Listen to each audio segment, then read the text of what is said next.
السلام علیکم۔ آج کی میری یہ ویڈیو ہمارے معاشرے میں بیتے جانے والی ایک سبق آموز کہانی ہے۔ ویڈیو شروع ہونے سے پہلے میرے YouTube channel Urdu centre plus کو سبسکرائب کر کے بیل نوٹیفیکیشن کو آن کر دیں تاکہ آپ کو ملتی رہیں تمام چینل اپڈیٹس۔ آپ میری ویڈیوز کو زیادہ سے زیادہ شیئر کر سکتے ہیں۔ اب آپ مجھے ٹویٹر، فیس بک اور انسٹاگرام پہ بھی فالو کر سکتے ہیں۔ زندگی میں دکھ اتنے ملتے ہیں کہ نہیں سمجھ آتا انسان ان کا مقابلہ کیسے کرے اور اپنی یہ داستان کیسے دوسروں کے سامنے بیان کرے، مگر کہتے ہیں کہ دکھ بانٹ دینے سے دکھ کم ہو جاتا ہے۔ تو میں اپنا دکھ آج یہاں آپ سب کے ساتھ بانٹ رہی ہوں کہ اس طرح ہی میرے دل کا بوجھ ہلکا ہو جائے۔ میں ایک بیوہ خاتون ہوں اور میری عمر 33 سال ہے۔ میں 3 چھوٹے چھوٹے بچوں کی ماں ہوں۔ آج سے 4 سال پہلے میرے شوہر جو اب اس دنیا میں نہیں رہے، وہ مجھے اس بے حس دنیا میں اکیلا چھوڑ گئے اور میں سوائے افسوس کے کچھ نہیں کر سکی۔ میں جو ایک پل بھی اپنے شوہر کے سہارے کے بغیر نہیں رہ پاتی تھی، اور شاید کوئی بھی عورت اپنے شوہر کے بنا اس ظالم دنیا میں اکیلے نہیں جی سکتی ہے، مگر آج میں جی رہی ہوں کیونکہ زندگی اور موت صرف اور صرف اللہ کے ہاتھ میں ہے۔ ہماری شادی کو صرف 10 سال کا عرصہ ہوا تھا۔ میں اپنے شوہر اور سسرال والوں کے ساتھ ایک خوشگوار زندگی گزار رہی تھی، اور یہ خوشگوار زندگی گزارنے کے لیے میں نے بہت قربانیاں دی تھیں، مگر ایک دن اچانک آفس سے آنے کے بعد میرے میاں کے معدے میں درد اٹھا۔ میں نے فوراً انہیں قریبی اسپتال دکھایا، پھر بھی دل مطمئن نہ ہوا تو انہیں شہر کے بڑے اسپتال لے کر گئے۔ ڈاکٹر نے کسی بیماری کی کوئی خاص تشخیص نہ کی اور نہ ہی کوئی تشویش والی بات بتائی، مگر شاید اللہ کی یہی مرضی تھی کہ فقط 2 گھنٹے کے اندر اندر جو شخص اپنے پیروں پر چل کر ہسپتال گیا تھا وہ واپس ڈیڈ باڈی کی صورت میں آیا۔ میرے 3 بچے بہت چھوٹے تھے اور چھوٹی بیٹی تو فقط 1 سال کی تھی جو ابھی بابا بولنا سیکھ رہی تھی۔ وہ اپنے بابا کی بہت لاڈلی تھی۔ مجھے آج تک یاد ہے کہ اپنے شوہر کی موت کے وقت مجھے کچھ ہوش نہ رہا۔ گھر رشتہ داروں سے بھرنا شروع ہو گیا۔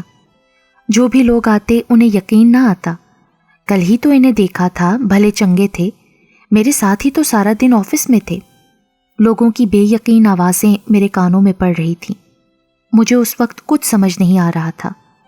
اتنے چھوٹے بچے تھے میرے، کیسے گزارا ہوگا ان کے ساتھ؟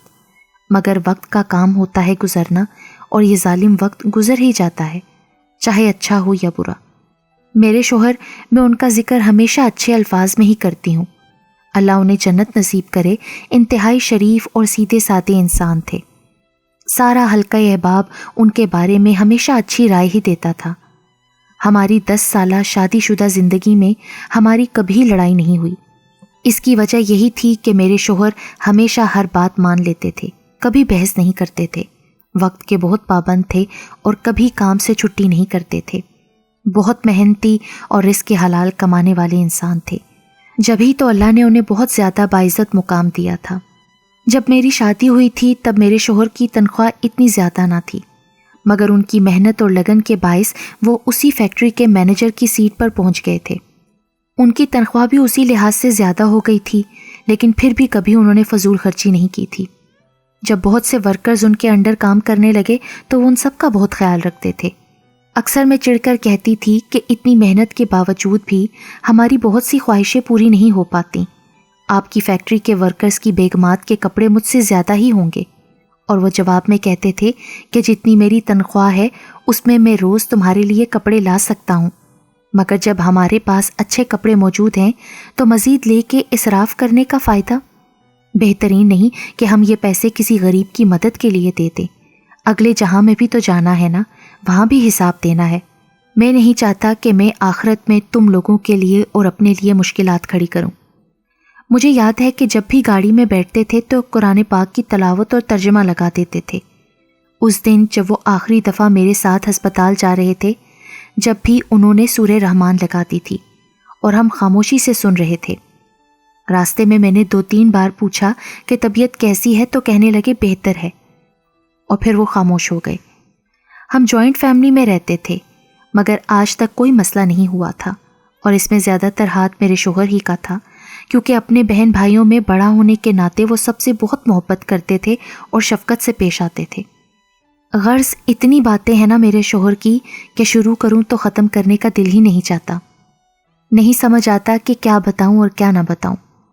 میری چھوٹی بیٹی جب بھی اپنے پاپا کے بارے میں سوال کرتی ہے تو میرا دل خون کے آنسو روتا ہے۔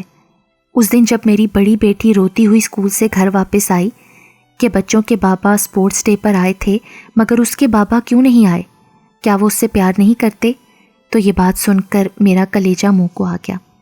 اس معصوم سی ننھے ذہن کی بچی کو میں کیا بتاتی کہ اس کے بابا اس سے بہت محبت کرتے تھے مگر اپنی محبت دکھانے کے لیے اس دنیا میں اب موجود نہیں رہے۔ پھر میں نے اسے سمجھایا کہ بیٹا بابا تو اللہ کے پاس جا چکے ہیں نا، وہ کیسے آپ کے اسپورٹس ڈے میں جا سکتے ہیں۔ میری چھوٹی بیٹی کہنے لگی، آپ نے کیوں بابا کو جانے دیا؟ آپ کہہ دیتی نا بابا کو کہ آپ کی بیٹیوں نے ابھی آپ کے ساتھ کھیلنا ہے، آپ نے ان کے لیے گڑیا لے کر آنی ہے۔ اس کی یہ بات سن کر میں زاروں قطار رونے لگی۔ اگر واقعی یہ سب میرے بس میں ہوتا تو میں انہیں نہیں جانے دیتی، مگر بندے کو اللہ کی رضا میں راضی رہنا پڑتا ہے۔ میرے شوہر کو گزرے 4 سال ہو چکے ہیں، میری بڑی بیٹی اب 13 سال کی ہے۔ دکھ کم تو نہیں ہوا مگر مندمل ضرور ہو گیا ہے۔ میرا 10 سالہ بیٹا ابھی تک خوفزدہ رہتا ہے، کوئی بھی بیمار ہوتا ہے تو ڈر جاتا ہے کہ اللہ کے پاس نہ چلا جائے۔ وہ تو اندھیرے سے بھی بہت ڈرتا ہے، اس لیے میں اسے اپنے ساتھ ہی سلاتی ہوں۔ اس دن جب بچوں کا فارم فل کرنا تھا تو اس میں والد کے آفس اور نمبر کا خانہ بھی موجود تھا۔ میں نے وہ خانہ خالی چھوڑا تو میرا بیٹا کہنے لگا، جب نمبر موجود ہے تو لکھ دینا۔ میں نے اسے سمجھایا کہ بیٹا جب بابا ہی نہیں رہے تو نمبر لکھنے کا فائدہ، لیکن بچوں کی سمجھ اتنی زیادہ کہاں ہوتی ہے۔ جب وہ میرے ساتھ بحث کرنے لگا تو یہ صورتحال میری بڑی بیٹی نے دیکھی تو وہ اپنی عمر کے حساب سے معاملہ سلجھانے کی کوشش کرنے لگی اور کہنے لگی، بھائی اس میں لکھ دو اللہ۔ یہ سن کر میں اور میرا بیٹا اس کا منہ دیکھنے لگے تو اس پر وہ کہنے لگی، میں صحیح تو کہہ رہی ہوں ماما، جب بابا اللہ کے پاس ہی چلے گئے ہیں تو ان کا ہی پتہ لکھ دینا۔ میں نے بے ساختہ اپنی بیٹی کو گلے لگا لیا، اس کا ماتھا چوما اور کہا کہ یہ لکھنے کی ضرورت نہیں ہے، میں آپ کی ٹیچر کو پہلے ہی بتا چکی ہوں۔ زندگی یوں ہی گزر رہی ہے، بچوں کے چھوٹے سوالات اور ان کی خواہشات کے ساتھ۔ اللہ نے ماں کو اس خمیر سے بنایا ہے کہ وہ بچوں کے لیے ہر قربانی دینے کے لیے تیار ہو جاتی ہے۔ وقت پڑنے پر ماں بھی باپ بن جاتی ہے۔ بس اللہ میری ہمت اور امید یوں ہی قائم رکھے تاکہ میں اپنے بچوں کے ساتھ ایک پرسکون زندگی گزار سکوں۔ آخر میں میری بس ایک یہی گزارش ہے، کسی بھی یتیم بچے کو یہ احساس نہ دلائیں کہ وہ اس بھری پوری دنیا میں بے آسرا اور بے سہارا ہے اور اس کی ماں ایک بیوہ عورت ہے جو صرف قابل رحم ہے۔